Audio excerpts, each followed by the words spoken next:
Let me tell you how I ruined my uncle's engagement proposal while I take off my makeup. So basically, my uncle threw a little get-together, invited my family, obviously. At that get-together, he was planning on proposing to his soon-to-be fiancé. He brought out a really big cake, and that cake had whipped cream on it. Okay, best believe I dived in. Listen, I'm not a big fan of icing, but I might do a backflip for some whipped cream. Everyone got a slice of cake, and it was gone. The plate was completely empty. My uncle starts panicking and looking around. Everyone starts eyeing him because he's acting really weird. Mind you, nobody knew that he was going to propose to his girlfriend. And my family ended up having to leave early because of my little sister's ballet ceremony. Eventually, my dad gets a call from my uncle basically saying that he was planning the proposal and the ring is nowhere to be found. Now, where did he put the ring, you may ask? Well, it was in the center of the cake, and it was supposed to be a big reveal once everybody took their piece. My parents come to me and asked me if I've seen it anywhere. I told them that I had no idea. And all of a sudden, ooh, I gotta take a back to the bathroom. I was blowing up the toilet, okay? I felt something real rough pop out my booty hole. I turn around to look, cause it hurt, and I see a ring in the toilet bowl floating amidst my diarrhea. Part 2 of how I ruined my uncle's engagement proposal while I take off my makeup. So like I said, after I ate the cake at the engagement party for my uncle's proposal, I got really bad diarrhea. When I go to the bathroom, I out the ring. So a lot was going through my mind at this moment. I didn't know if I was supposed to grab it. Do I reach into my diarrhea and take it out? Do I rinse it and then give it back? Or do I just flush and act like I didn't see shit? I would really want a ring that was sitting in somebody's diarrhea. Even if I rinsed it, even if I washed it with soap, it still had the diarrhea particles on it. There's all different types of creases in rings. So best believe I flushed that act like that whole thing did not just happen. Well, things took a turn for the worse once my uncle said that he paid $10,000 for that ring. I felt extremely guilty. I'd rather feel guilty than admit to anybody what happened. Until this day, nobody in my family knows what happened to that ring. I will live with this secret until the day that I die.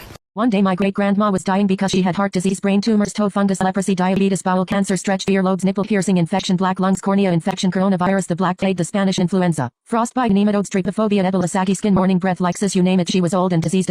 The doctor said she had like 3 days left, so my mom started taking photos with my great-grandma on the bed and she was uploading them to YouTube, Facebook, Twitter, Snapchat, Instagram, WhatsApp, Tinder, Tumblr, Wattpad, like this.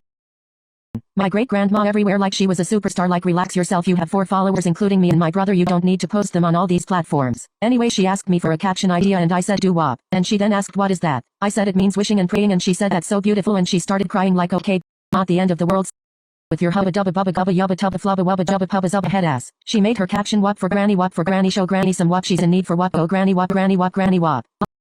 No wonder you have 4 followers, make it 3 because I just unfollowed. Anyways, my great-grandma died that evening.